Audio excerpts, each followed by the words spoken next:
Gradually, I realized that the person who was best qualified to be my vice presidential nominee was working by my side. For most of his adult life, Richard Bruce Cheney was the ultimate Washington insider. That I will well and faithfully discharge the duties of the office on which I am about to enter. the duties of the office on which I am about to enter. Named as George Bush's running mate in 2000, Dick Cheney quickly forged a public identity as a no-nonsense, disciplined gatekeeper, a powerful politician to whom and through whom access and influence flowed. But his appearance at the very highest levels of government was by no means his first time in the national spotlight. He began his public service career in the Nixon administration, working in several White House jobs dealing with the economy. After President Nixon resigned because of Watergate, Cheney worked for the new president, Gerald Ford, eventually becoming his chief of staff. When that 29-month presidency ended, Cheney returned to the land he loved, to his home in Wyoming. But it was a very short stay. Elected as the state's only member of the House of Representatives, Cheney returned to the Capitol and served for a decade in Congress.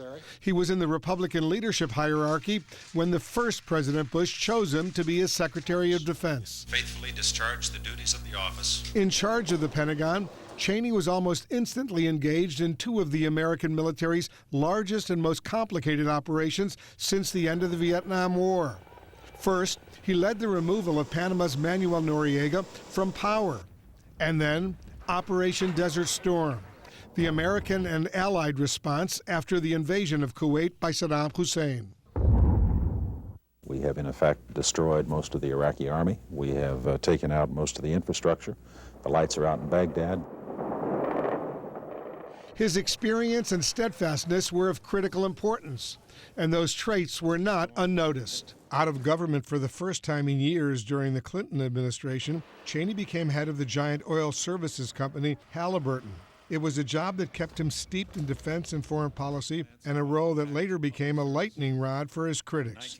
By the time his old boss's son secured the Republican presidential nomination, Cheney's health was a major concern.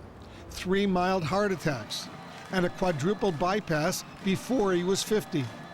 Doctors gave him a green light, but shortly after the 2000 election, he suffered another mild heart attack. I've got a doctor that follows me around 24 hours a day that comes with a job as vice president. Cheney quickly became a target for Bush administration critics, especially for convening oil and energy industry representatives to a White House meeting and then declining to make public any contents of the sessions. And later, after the terrorist attacks on 9/11, he became at times invisible to the public. Only a few people knew where he was for much of the time. But behind the scenes, Cheney was a driving force behind some of the biggest controversies of the Bush administration, including the second war against Saddam Hussein's Iraq.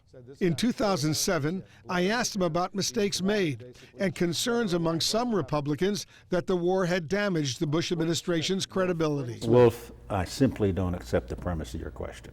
I just think it's hogwash. Cheney's health problems returned after he left office, for a time drastically altering his appearance. Another heart attack in 2010 prompted doctors to implant a battery-operated device to help his heart pump blood. His health seemed to stabilize after a 2012 heart transplant at the age of 71.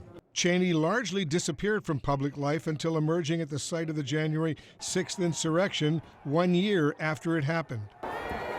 During a moment of silence on the House floor, Cheney accompanied his daughter, Wyoming Congresswoman Liz Cheney, also a member of the select committee that investigated the attack. He was warmly greeted by the House Speaker, Democrat Nancy Pelosi. In our nation's 246-year history, there has never been an individual who is a greater threat to our republic than Donald Trump. Later that year, Cheney tried to help his daughter's struggling primary campaign after she came under fire from former President Trump and his devoted supporters over her work on the January 6th committee.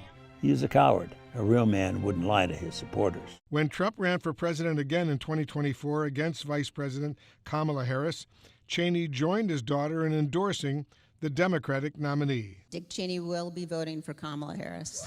American politicians have no shortage of critics, and Dick Cheney was no exception. But there were just as many, perhaps more, who saw him as a resolute, disciplined loyalist who wound up becoming one of the most influential and powerful vice presidents in American history. The most important thing that any vice president needs to know is to understand what it is the president he works for wants him to do.